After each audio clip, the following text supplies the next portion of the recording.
Psicoflix, episodio 330.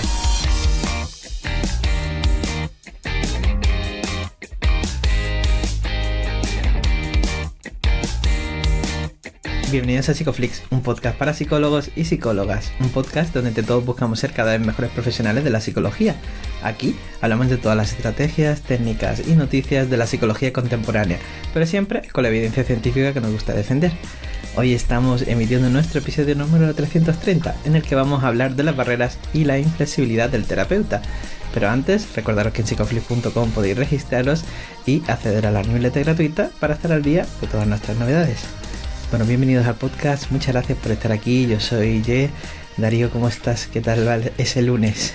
Bueno, va bien, de momento va bien. Tenemos esta semana bastante intensa, ¿eh? Estaba pensando que hoy está saliendo este episodio, es jueves, día 12, ¿no? Mañana ya empezamos el curso de metáforas, o sea, la gente ya se habrá apuntado, los que quisieran apuntarse, y estaremos tú y yo ahí disfrutando de un fin de, la verdad, que bastante interesante. Uh-huh. No tenemos de momento nuevas novedades, pero como sabéis, si vais a psicoflix.com os podéis apuntar a la newsletter, además os llegan unas notas de estos episodios, que seguro que además este episodio tendrá notas que querréis guardar, porque además la persona que viene aquí a mí especialmente me hace siempre mucha ilusión. Es una persona que yo tendría en mi vida más tiempo y que formaría parte de este, ¿sabes? Cuando te digo, yo quiero tener ya un episodio especial siempre con estas personas, pues Marina es la... Bueno, ¿quién viene por aquí? ¿Ya?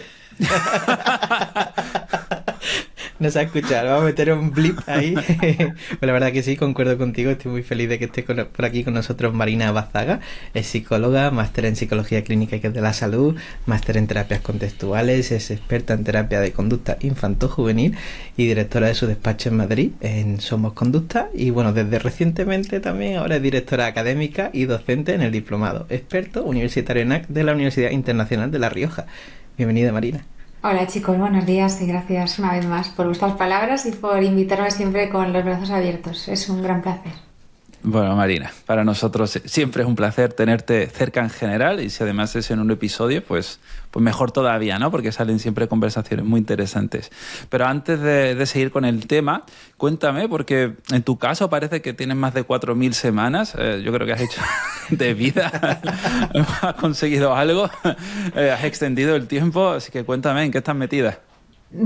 Pues la verdad es que yo a veces también me diluyo entre mis múltiples roles profesionales y me cuesta tener claro a qué me dedico, porque es verdad que desde hace un tiempo hago varias cosas. Bueno, pues estoy, como decía Jay, al mando de la dirección de Somos Conducta, que es el centro donde paso consulta con mi equipo, con mis compañeras y donde soy muy feliz.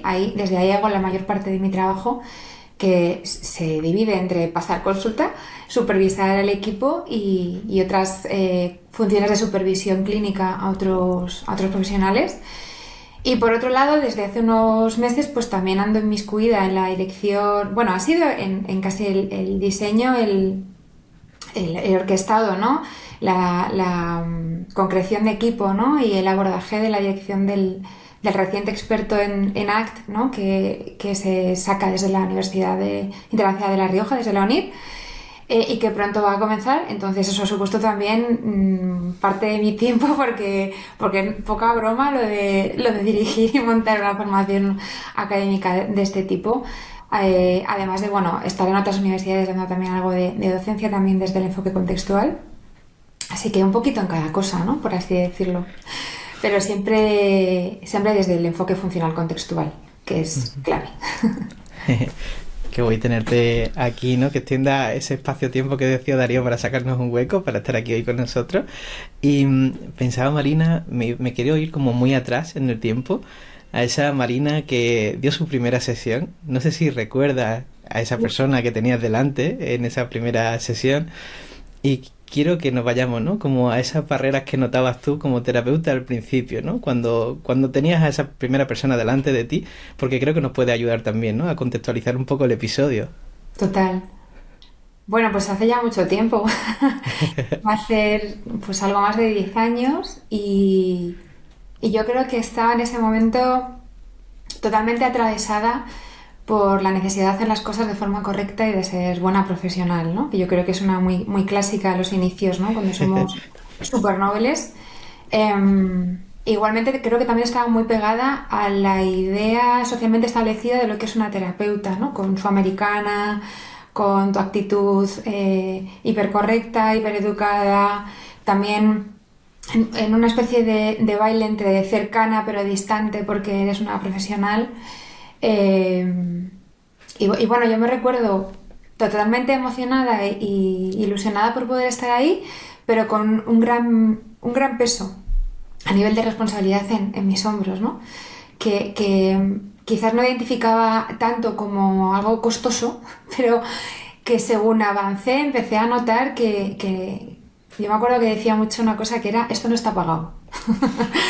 Y creo que era un reflejo, una expresión, una especie de ejercicio de ventilación emocional de lo que me suponía, siendo pues Nobel, con menos experiencia, con ese gran peso de responsabilidad a mis espaldas, sentarme cada día delante de una persona e intentar hacer mi trabajo lo mejor posible, ¿no? Porque acababa como... ¡Wow! Qué especie de equilibrio, ¿no? Con el paso del tiempo, afortunadamente, y por supuesto, pues flexibilizando muchas de esas reglas, ¿no? Y encarnando otras cuestiones, otras cualidades, además de cogiendo experiencia, que por supuesto eso también hace muchísimo, ¿no? Y yo siempre se lo digo a las terapeutas con las que he podido trabajar más de cerca, que tienen menos recorrido, pues efectivamente la experiencia ayuda, ¿no? Es un gran lubricante del engranaje, ¿no? Para que las cosas pues fluyan de una manera más natural.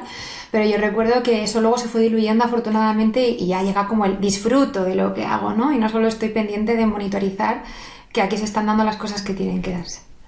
Uh-huh. Pues yo te voy a preguntar por la primera regla que recuerdas que se construyó al deconstruirte. Me explico. Cuando uno entra en contextuales, entra en ACT o entra en ejercer, pues como dicen, ¿no? Empiezan a diluirse algunas reglas, fruto del contexto, y empiezas a darte cuenta de que a lo mejor tu rol no tiene que ser tan rígido o, bueno, lo que sea, ¿no? Pero al otro lado también empiezan a construirse otras reglas, ¿no? Yo recuerdo cuando empecé en ACT, todo era de habitación, había que meditar siempre y todo ese tipo de cosas, ¿no? Yo creo que son reglas muy habituales en terapeutas noveles que aparentemente van fuera de las reglas mainstream, pero que también son reglas. Entonces, me gustaría saber si recuerdas alguna de estas primeras reglas que también tuviste que romper. O sea, si pongo el foco en las que tuve que romper, seguramente rescato parte de lo que te he dicho y de que tenga que encajar en una especie de molde, ¿no? Como terapeuta, y empecé a construir otras basadas en que la autenticidad es casi como pieza central, mostrarme humana y vulnerable es otro de esos recursos, y ser la primera que se reconoce como ser humano, que también está atravesada por los mismos principios de aprendizaje, las mismas experiencias y que funciona de una forma muy similar, ¿no? Te diría que si me quedo con una que recuerdo que me empezó a guiar, pues al poco de, pues quizás de salir de este enfoque más cognitivo-conductual, que es el que atraviesa la mayor parte de las facultades, ¿no? Que nos orienta, que nos regla, fue... teniendo clave qué está pasando, ¿no? O sea, desde la mirada funcional todo es posible. O sea, tú puedes hacer un montón de cosas como terapeuta, puedes transformar un montón de ejercicios, llegar al mismo sitio desde lugares muy diferentes, siempre y cuando tengas claro para qué haces lo que haces, ¿no?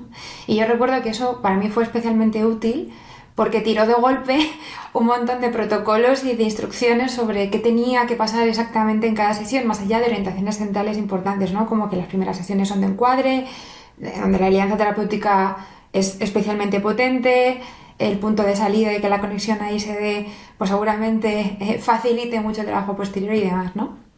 Pero yo creo que las que más se rompieron tenían que ver con todo lo que se suponía que yo tenía que hacer para poder ser una buena terapeuta, y que teníamos que ver con, desde luego, seguir reglas, y las que se empezaban a construir tenían más que ver con todo lo contrario, ¿no? Como con todo es posible mientras mantengas estos mínimos, la mirada siga estando en las funciones, en el para qué de lo que hace la persona, y tú te permitas también, ¿no? Reconocer que estás atravesada por los mismos procesos. Pensaba en esto que compartías y de alguna manera siento que hay una parte que genera alivio, es decir, me quito todo esto de aquí en medio y estoy en lo que tengo que estar, ¿no? Y hay otra parte también de miedo, es decir, ¿ahora qué?, ¿no? Y pienso en el efecto que tuvo en tus consultantes, que tú abandonaras esos protocolos rígidos. ¿Qué notaste que empezó a pasar ahí? Pues lo pasé mal porque además notaba que, claro, o sea, cuando tú vas formándote, que casi siempre sucede en paralelo a ya estar en tu práctica clínica, porque es donde detectas, necesito mejorar en esto, necesito aprender más sobre cómo trabajar desde esta mirada, ¿no? ¿Qué pasa? Que según tú vas incorporando pues capas nuevas, ¿no? en tu aprendizaje, las anteriores se te quedan un poco pequeñas. Digamos que esa talla ya no va contigo, pero el consultante viene trabajando una especie de coherencia hasta el momento contigo en una dirección que tú de repente vas a tener que socavar para girar y empezar a ir hacia otro lado, ¿no? O sea, si por ejemplo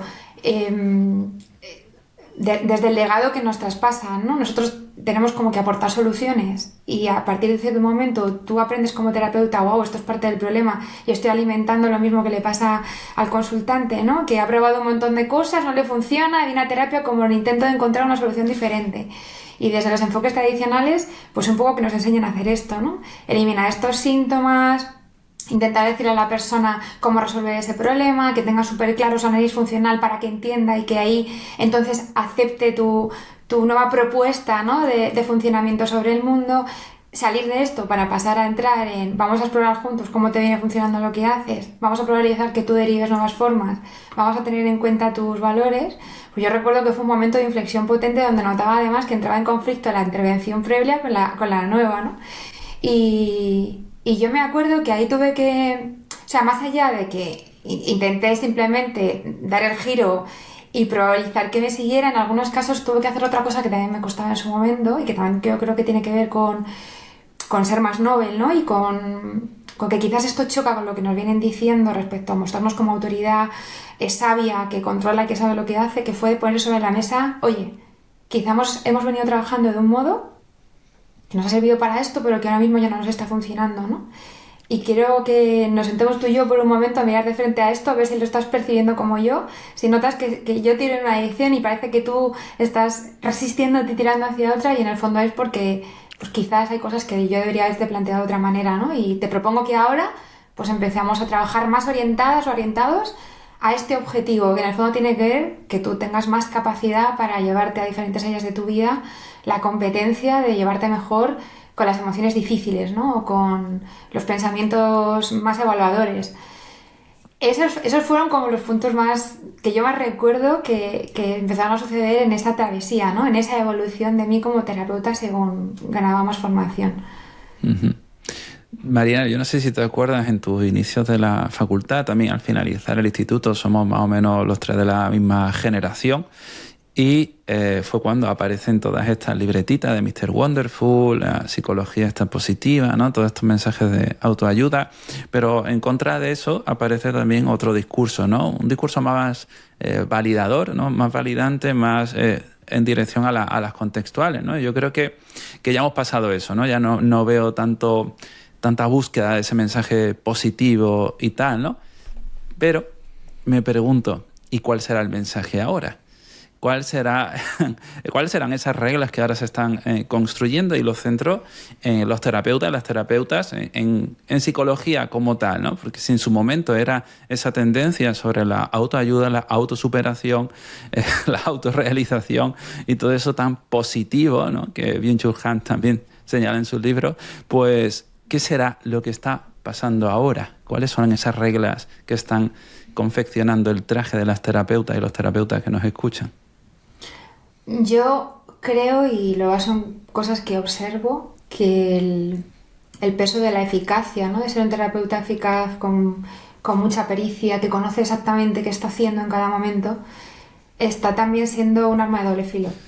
Sin negar que esto es importantísimo, ¿no? Porque que no sepas para qué estás trabajando y dónde estás tocando es totalmente, bueno, puede ser perjudicial, ¿no? Para tu trabajo, al menos en este ámbito, en el ámbito de la clínica, mal encauzado, ¿no? Si no está colocado al servicio de lo verdaderamente importante, que quizás es pues poder hacer un trabajo oportuno en terapia, puede ser otra forma de inflexibilidad psicológica, ¿no? El estar constantemente evaluando si estás siendo un terapeuta eficaz, estar constantemente teniendo que consumir formaciones, estar constantemente teniendo que observar y que monitorizar cada movimiento, estar al quite de cada libro que sale, de cada formación que sale, querer consumir todo eso, querer seguir a todos los referentes. es otra especie de hipoteca respecto a tu propia autonomía como terapeuta, respecto a tu también verdadera autoconfianza, ¿no? No voy a usar la palabra autoestima porque ya creo que está tan manida que solo trae más problemas. Pero bueno, de nuevo creo que aquí se plantea un reto, ¿no? Como que esa línea fina entre hacerte cargo y quizás avanzar conectada a tus valores respecto a seguir aprendiendo, seguir curioseando, seguir siendo conocedora de lo que funciona, ¿no? Y de comprender bien para qué estás haciendo lo que estás haciendo, sin caer automáticamente en la rigidez de todo esto y que se acabe convirtiendo en consumir de forma perpetua formaciones, libros y manuales que rigidicen tu práctica y también tu relación contigo mismo, ¿no? Porque yo creo que este trabajo en particular, al tratarse de un trabajo que hacemos en contacto constante con la variabilidad humana, nunca nos va a saciar respecto a la idea, nunca nos va a dejar de todo satisfechas y satisfechos respecto a wow, ya soy lo suficiente, soy infalible, ¿no? O sea, yo creo que esta es la clave y por eso la flexibilidad es necesaria, porque como terapeuta nos va a acompañar posiblemente en diferentes momentos de nuestra práctica clínica y aun con experiencia,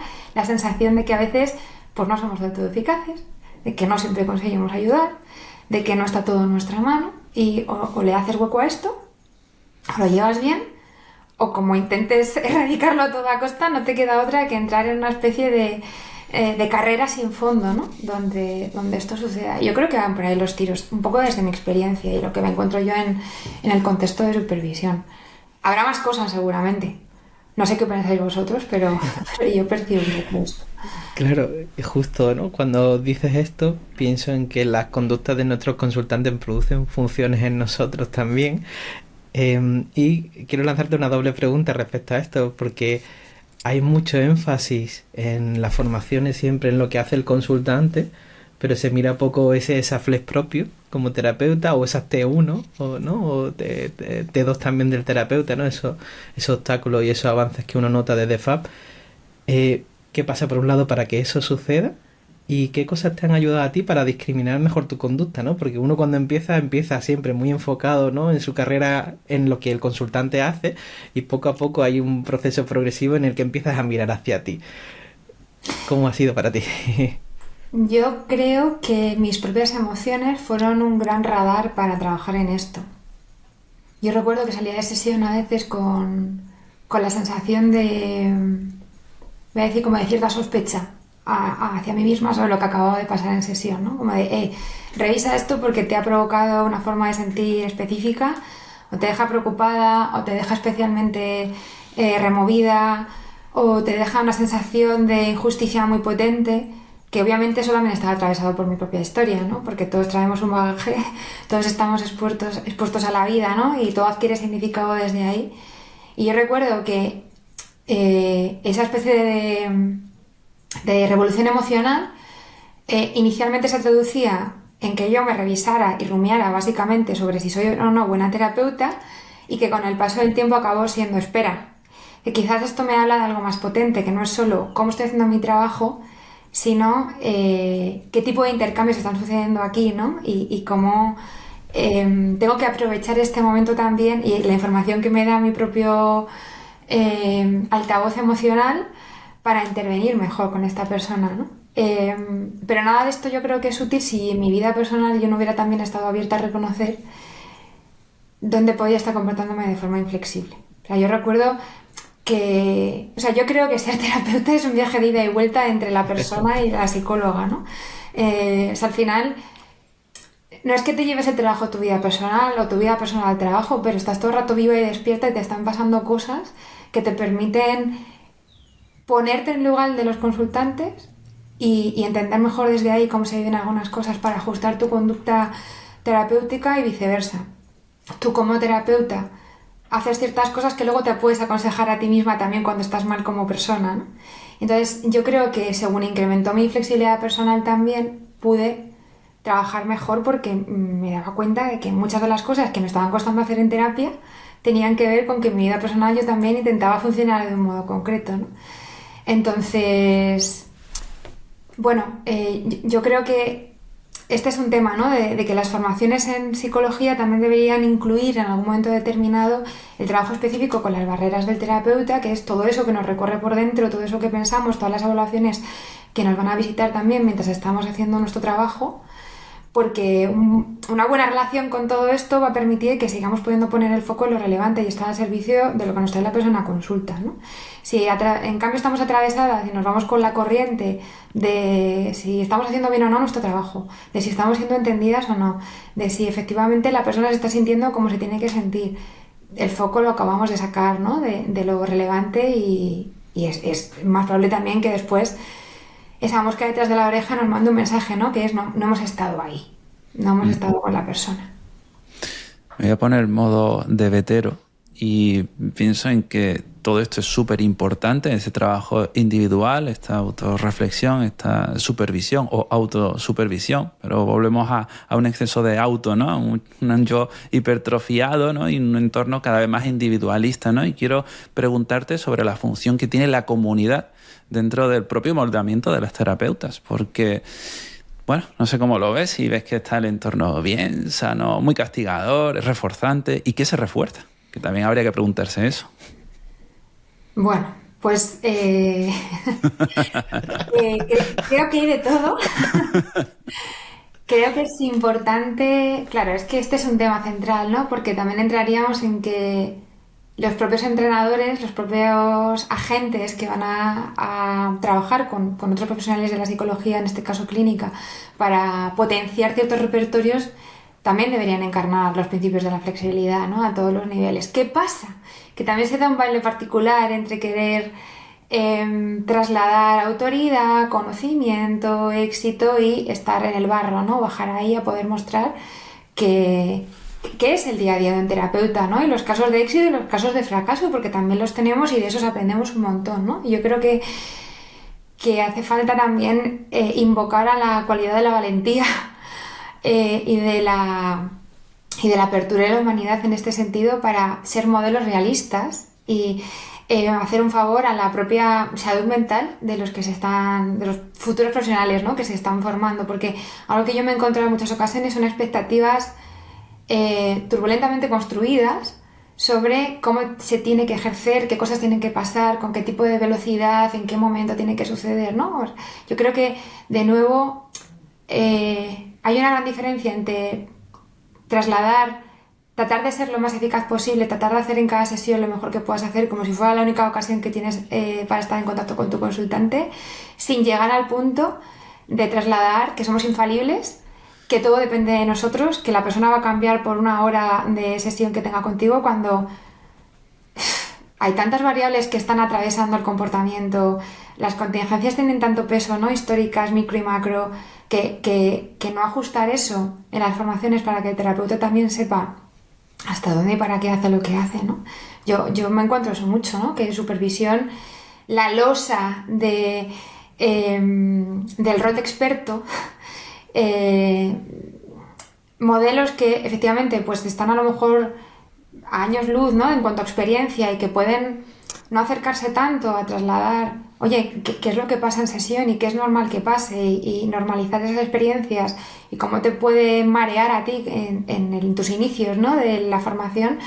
Sin eso yo creo que es muy difícil que un terapeuta también no acabe peleándose con sus propios eventos privados, porque las expectativas son de yo debería estar siendo capaz de hacer esto, de hacerlo en 3 sesiones, de conseguir que la persona haga todo eso, y dejamos un poco de lado de nuevo el contexto y la cantidad de variables que están ahí operando, ¿no? Por no hablar de que efectivamente la vida no es la terapia. O sea, la vida es muchísimo más grande que lo que pasa en una hora de intervención clínica. Y en muchas ocasiones lo más eficaz de la terapia es que alguien normaliza que estar ahí fuera, en la jungla de mundo que tenemos, es bastante complicado y vivir como vivimos ya es un gran reto, ¿no?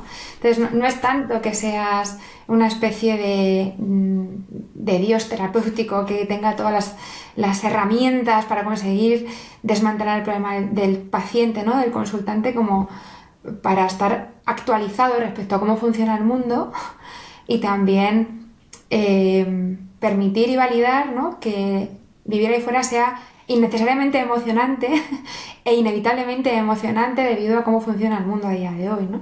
Y eso no siempre se pone sobre la mesa. porque el foco se acaba poniendo en tú lo que tienes que hacer es...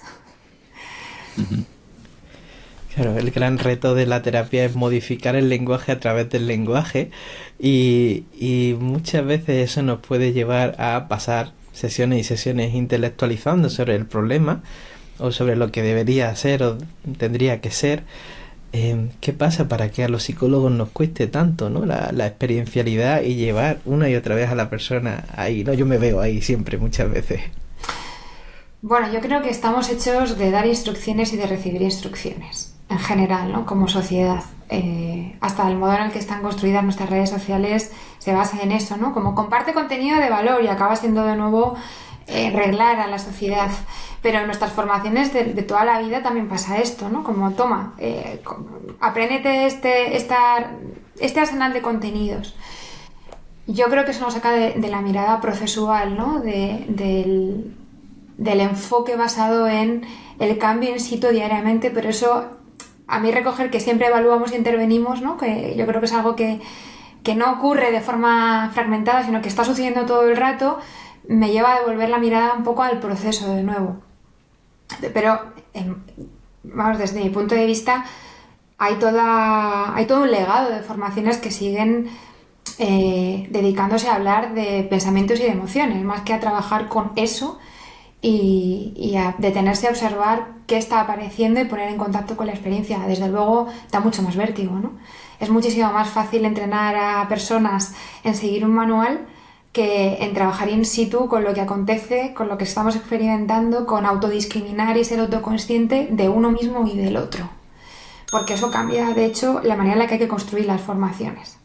O al menos habría como que incrementar un módulo aparte basado simplemente en esto, no únicamente en recoger saber y volver a hablar de los contenidos de otros autores, ¿no? Esa es una parte importantísima. Yo creo que el enfoque teórico nunca debe estar exento, ¿no? Una buena base para saber de qué estamos hablando, pero luego hay otro tipo de formación más específica que tiene más que ver con cómo te llevas tú con tu experiencia interna, ¿no? Y con ser consciente de lo que te está visitando, ¿no? La autodiscriminación de la que hablábamos, que a veces se pasa por alto, ¿no? Y no nos enseñan a detectar, a mirar de verdad, a ver a la persona al completo, como a clasificar, a categorizar. Por eso acabamos intelectualizando, ¿no? Y porque es menos costoso.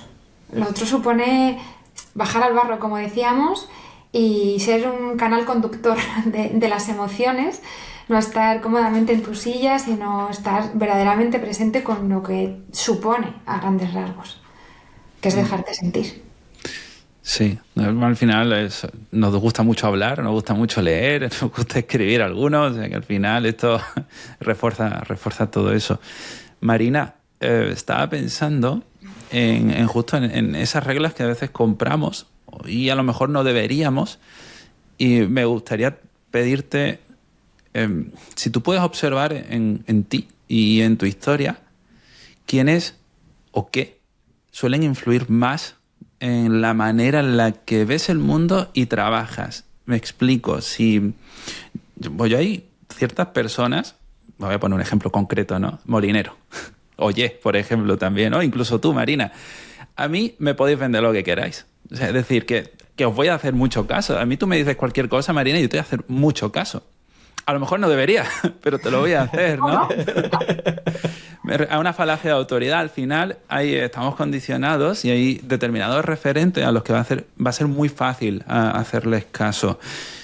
A veces es a un libro. Yo me doy cuenta como un libro a mí me influye más que incluso una conferencia. Porque en ese espacio privado, ¿no?, se construyen reglas casi sin darse uno cuenta. Entonces, me gustaría hacerte... Sé que era una pregunta compleja, pero creo que es interesante también viendo la cantidad de referentes que cada vez van apareciendo, sobre todo mediante redes sociales y demás. Es muy fácil, ¿no? Que en tu Instagram te aparezcan siempre las mismas personas con sus mismos discursos. Y estoy hablando solo de psicología, ni siquiera estoy hablando de ideología, que eso sería otro tema, ¿no? Entonces, ¿cómo protegernos y también cómo detectar que nos estamos dejando llevar de más, ¿no?, por determinados referentes, autores, libros e ideas? Pues desafiando la comodidad, te diría yo, como gran título, ¿no? Y esto tiene una doble vertiente. Una es que tengamos un papel activo a la hora de seguir curioseando y mirando fuera, ¿no? Como a mí me parece como un gran acto preventivo de acomodarnos y de acabar ciegas y ciegos ante las posibilidades que nos rodean, ¿no? Y acabar pudiendo tener un pensamiento crítico para alimentar esto. Te tienes que asomar, y para asomarte tienes que estar dispuesto a desafiar lo que conoces, a que chirríe, a que no encaje en tus piezas, ¿no? A que la coherencia se te venga abajo. Y con suerte, si te mueves a través de la valentía y la encarnas, incorporarás nuevas cosas y co-construirás justo en relación a lo que consumas nuevas formas de entender el mundo, la vida, lo que haces, y entonces eso será lo que llamamos crecimiento. Y la otra vertiente sería también efectivamente estar dispuesto a tirar abajo todo lo que te ha podido venir funcionando y a ser tú misma incoherente o incoherente, ¿no? A desdecirte. Y eso es un acto heroico a día de hoy porque, claro, si tú has construido la autoridad en una dirección, para muchas personas venir a decir esto no era así, pues es como estar dispuesto a perder todo lo que te ha podido dar esa autoridad. Pero claro, yo desde mi experiencia te diría que es que te pasan ciertas cosas en la vida que te hacen descubrir que el atajo para todo es dejar de resistirte ante lo que no funciona, ¿no? Como venirte abajo, rendirte y abrir hueco a lo que está sucediendo, a observarlo, y con suerte, pues si la humanidad te atraviesa y no tienes mucha dificultad para aprender de ahí, llegarás antes y más lejos a donde quieras, porque será a través del aprendizaje, ¿no? Y de ver lo que funciona y de lo que no funciona, más allá de mantener un estatus, un aspecto estético, una forma de funcionar históricamente construida y deseada a nivel social. Pero bueno, también tienes que estar dispuesta a pasar frío, porque a veces se pasa frío, ¿no? Y ya sabemos que pertenecer es importante para nuestra especie social y no siempre es fácil, y no todo el mundo a veces puede hacerlo, porque a veces estamos atravesadas y atravesados por unas limitaciones económicas, sociales, que nos lo impiden, ¿no? Yo creo que también hacer honor a que ciertas transformaciones, ciertas elecciones son solo posibles si estás en una situación de privilegio y de necesidades básicas cubiertas, también es importante, ¿no? Yo creo que la autenticidad lo es todo, pero para ser verdaderamente auténtico a veces tienes que pasar pues por momentos de oscuridad. Duchas frías todas las mañanas, ¿no? Por lo menos. No como una reina inflexible y rígida, pero bueno, sí, es que, ¿sabes qué pasa? Que yo creo que a veces estar mal es un gran atajo para poder ayudar mejor a los demás, porque estás totalmente coordinado con la realidad de la vida y puedes adecuarte mejor en tu rol de ayudar, ¿no? De persona que está a tu lado, no liderándote como autoridad que sabe todo, impasible, ¿no? Y ser de luz, sino como otro ser humano que observa, que acompaña, que normaliza y que naturaliza lo que vives, ¿no? Y con esto voy a que efectivamente ya has roto la comodidad en la que te encontrabas y estás en mejores condiciones para acercarte al conocimiento de lo que funciona, basado en tu experiencia, basado en nuevos conocimientos, ¿no? Pues la clásica, lee y conoce sobre todo los enfoques terapéuticos, porque encontrarás un montón de cosas en común si te sales de la batalla por ver quién es mejor y quién es más riguroso, ¿no? Yo creo que ahí se aprenden muchísimas cosas. Claro, cuando mencionabas la autenticidad, ¿no? Me ha venido una pregunta que nos dejaba Luis de Amores por Redes, que creo que, bueno, muy chula, ¿no? Él preguntaba al hilo de esto que si la terapia es un lugar donde uno mismo como terapeuta puede mejorar sus valores. ¿Qué opinas de esto?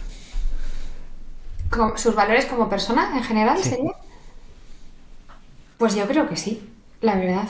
No sé si mejorar porque son elegidos y si yo no elijo mejorarme, ¿no? Si no es para mí un valor seguir aprendiendo, esto no tiene sentido, pero yo creo que es un escenario de intercambio particular que permite que tú también como persona rescates qué es lo más importante para ti, qué es lo que le da sentido a un montón de aspectos de tu vida, ¿no? Y Y a mí, por ejemplo, en los momentos de dificultad y de reto terapéutico, se me vuelve a despertar la curiosidad y las ganas de aprender y de seguir, bueno, pues como mojándome, ¿no? Aunque sea a veces costoso, y yo pueda tener también días donde diga, wow, el día de sesiones que tengo por delante, porque estamos en puntos complicados del proceso, ¿no? Pues a mí esos momentos, igual que me aprietan, también me vuelven a conectar con... Es que es un valor para mí seguir aprendiendo y seguir mejorando en formas, ¿no? Para seguir tocando aquí. Y eso no significa que no pueda parar de hacerlo, sino que me recuerda, oye, hay más que yo no estoy ojeando, hay más de lo que yo no estoy investigando que podría funcionar, incluso aunque no sea desde lo que yo conozco. Yo creo que sí, que la terapia es también te pone el espejo a ti misma, ¿no? Como ser humano. Aunque en ese momento no te pones a pensar en ti, ¿no? Pero se te queda como una especie de post-it mental al que luego recurres y dices... Y cuando la gente hace también cosas significativas en su vida, también son momentos de despertar para ti como terapeuta. No sé si es vuestra experiencia, pero a mí me ha pasado, ¿no? De ver a alguien que da un paso revolucionario, aunque no sea un super paso, pero es un paso crucial que cambia el orden de los acontecimientos y la forma de moverse en el mundo en ese momento de su vida. Y a mí a veces me ha hecho salir de sesión recordando yo por dónde iba respecto a esto, ¿no? Yo también estaba en algo. ¿Qué ha pasado? Y me he vuelto a poner en ello. Sí, al final aprendemos cosas aunque no las verbalicemos, luego nos las llevamos en el cuerpo bien grabadas. Marina, ¿tú te ves dando terapia hasta la jubilación? Pues en función del momento te habría contestado muchas cosas. Mira, he tenido épocas donde he dicho que no, que definitivamente no me veía. A día de hoy lo sigo eligiendo. Creo que es algo que va profundamente conmigo. Me gusta enormemente, pero creo que me veo haciéndolo de una forma muy distinta. Es decir, bajando el ritmo, la carga, el espacio que le dedico a eso, porque creo que me gustaría hacer más cosas. Fíjate que esto es como muy habitual, ¿no? Yo veo como esa diferencia, ¿no? Entre personas que dicen, no, en algún momento dejaré de dar terapia o daré muy poca, ¿no? Entonces hay una regla implícita, ¿no? Sobre que la terapia tiene que ir a menos, porque la terapia es desgastante. Sí. Ya con esto yo creo que ya podemos pensar muchas cosas. Eso lo he llegado a pensar muchas veces y cuando llego al punto de decir yo sé que esto lo acabaré dejando, me descubro eligiendo otra vez, pero sí, a mí me gusta hacer esto. Y cuando me meto en nuevos proyectos, no como veis más hacia la docencia, luego me encuentro en el conflicto de pero si yo quiero hacer terapia. Entonces, de forma natural descubro que sí, sigue siendo algo importante para mí, yo creo que va profundamente conmigo, pero seguramente cambiaré la forma, la frecuencia, la intensidad y la manera de llevarlo a cabo, porque hay más cosas que quiero explorar y hacer. Si hubiera una renta mínima universal, nadie tuviera que generar ingresos y tal. Así a ojo, ¿qué porcentaje de las terapeutas que hay ahora mismo ejerciendo crees que dejaría la terapia? ¿Mucho, Bastante. poco? Bastante. Sí, yo creo que bastante. Sí, de hecho yo lo que observo es que mucha gente muta hacia un rol más docente, incluso organizacional, por el desgaste que supone esta actividad. Yo creo que es una cuestión de equilibrio. O sea, en el fondo pienso que reducir las horas o colocarlas de una forma estratégica o estar menos supeditado a ese tipo de ingreso, ¿no? A que de verdad pueda ser hago terapia porque quiero, te garantiza poder disfrutar más de eso y mantenerlo a largo plazo. Que son relaciones poco flexibles en realidad, si lo vemos así, ¿no? Porque yo a lo mejor le digo a mi pareja, hoy estoy cansado y no puedo hablar mucho, ¿no? Pero dile tú eso a tu consultante. Es que tienen alto coste de respuesta, ¿no? En el fondo. Claro. También con el tiempo somos más hábiles de sentarnos aquí y entrar en ahora voy a hacer terapia y despegarnos un poco, ¿no? De cómo nos venimos sintiendo. Pero claro, cuando tu vida está a lo mejor más desordenada, más compulsada, es mucho más complicado. Vamos, desde mi punto de vista, ¿eh?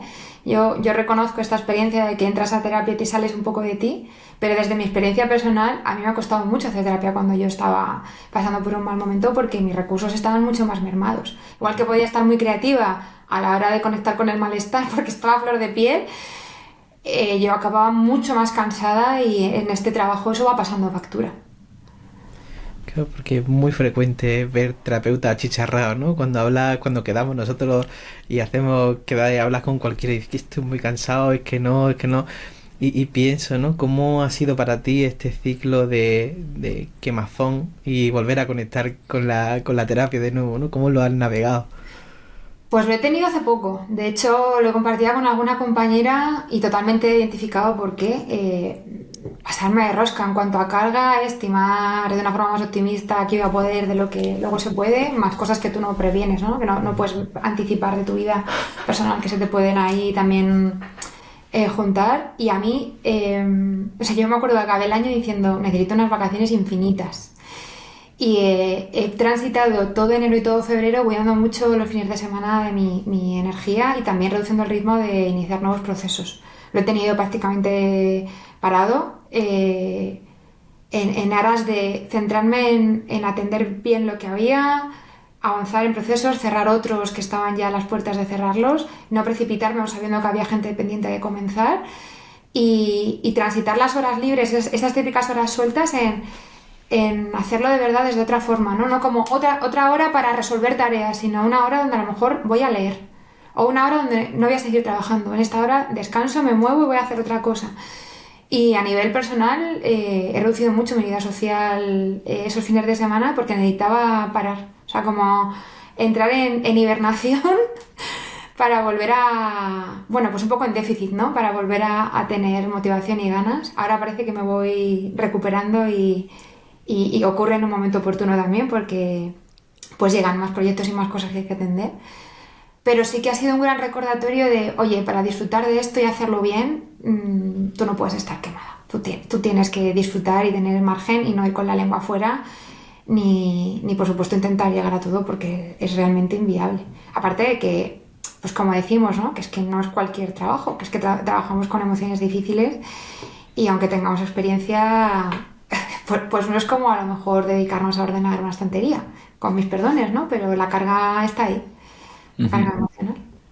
Pienso si eso será también lo que sostiene que a veces nuestro trabajo sea justo lo que decía antes, ¿no? Bastante solitario, que no hagamos más piña porque muchas veces que no nos da ni la vida para hacer esa piña y que cuando hacemos esa piña a lo mejor estemos tan individualizados que nos cueste realmente conectar con la gente que tenemos a nuestro alrededor.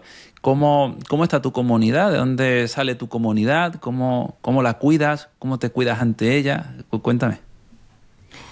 Bueno, pues dentro del ámbito profesional te diría que los espacios de supervisión intraequipo están siendo un lugar muy enriquecedor, muy nutritivo, ¿no? De experiencias compartidas, de aprendizaje mutuo, de acompañarnos cuando los casos son retadores, ¿no? Y nos hace convivir como terapeutas bueno, pues también con emociones difíciles, ¿no? Esa es una parte fundamental que hasta donde yo sé también por parte de mis compañeras nos reporta a todas esto, ¿no? Un sentido de equipo, de acompañamiento, de sostén. También coincidir en otros foros, ¿no? Bueno, fuera incluso de nuestro centro de trabajo, ¿no? Seguir compartiendo con otras compañeras y compañeros de la profesión lo transversal a este tipo de trabajo, ¿no? El desgaste o las motivaciones o los puntos que se repiten, ¿no? En cuanto a las mismas frustraciones de cómo funcionan las cosas también. Pero luego, más allá de eso, yo os diría que una parte muy importante es qué pasa en la vida personal, ¿no? Y yo ahí haber incorporado hobbies disfrutables, vamos, yo en particular pues voy a bailar los días de la semana. He tenido la suerte de coincidir además con amigas ahora que empezaron siendo vecinas de mi barrio y que además cada una somos súper distintas, pero ha sido una gran oportunidad para llegar ahí a jugar, como yo lo llamo, ¿no? Yo termino de consulta y hay 2 días a la semana que no soy Marina psicóloga, no soy Marina persona, hija, amiga o pareja, yo soy Marina jugando y bueno, pues el baile, la parte de ejercicio cuando toca también, espacios para socializar con amigas donde no hablamos de psicología, ¿no? Simplemente de otras cosas de la vida. El verdadero desconectar, que es conectar, ¿no? Con quienes somos más allá de nuestro rol profesional, eso ha sido fundamental. Y hay una gran diferencia respecto a cuando a lo mejor no tenía tan instaurados esos espacios, ¿no? Pues porque no había encontrado algo que me motivara tanto, algo que se pudiera sostener a largo plazo. Ha marcado un antes y un después, por supuesto. el juego. Yo creo que no se nos puede olvidar que somos esa especie que, aun siendo muy adulta, sigue disfrutando del juego y lo sigue necesitando, ¿no? Y Kidults, como se les llama ahora. Niños adultos. Así. Sí. Bueno, yo creo que y cosas livianas, ¿no? Hacer Claro. cosas que no requieran tanta todo cabeza. aquí. Uf, qué pesados somos. Sí. No, pero está genial, ¿no? Cuando tenemos esta oportunidad de poder conectar pues con cosas fuera de la terapia y poder ver que ahí también se descubren cosas nuevas o distintas de nosotros, ¿no? Como personas, ¿no? Ya más allá fuera del rol, que parece que una vez que uno como terapeuta empieza a ejercer el rol, ocupa todo el espacio y está bien, ¿no? Que haya oxígeno por ahí. Y añadiría algo, creo que recordar que hay otras fuentes de enriquecimiento y de cuidado que no son la terapia. Porque también se nos olvida, ¿no? Como que a veces las personas lo que necesitan son buenos contextos donde poder hacer una buena vida, ¿no? O sea, como en un buen entorno social, actividades placenteras, no solo estar llenos de responsabilidades y de deberes, ¿no?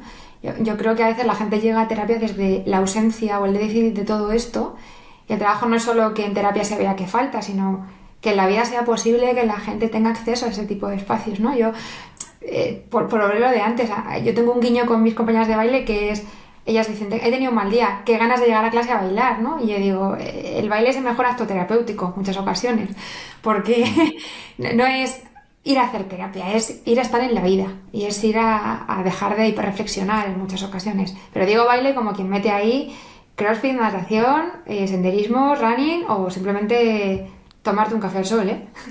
Más interludio. Que interludio viene de tiempo para jugar, ¿no? Interludio, y necesitamos más de eso, Sí. desde luego. Qué bien que haya espacio para todo, ¿no? Me gusta mucho oírte, Marina, porque suena, pues, hay mucho equilibrio, ¿no? Entre lo personal y lo profesional. Y estamos llegando casi al final del episodio.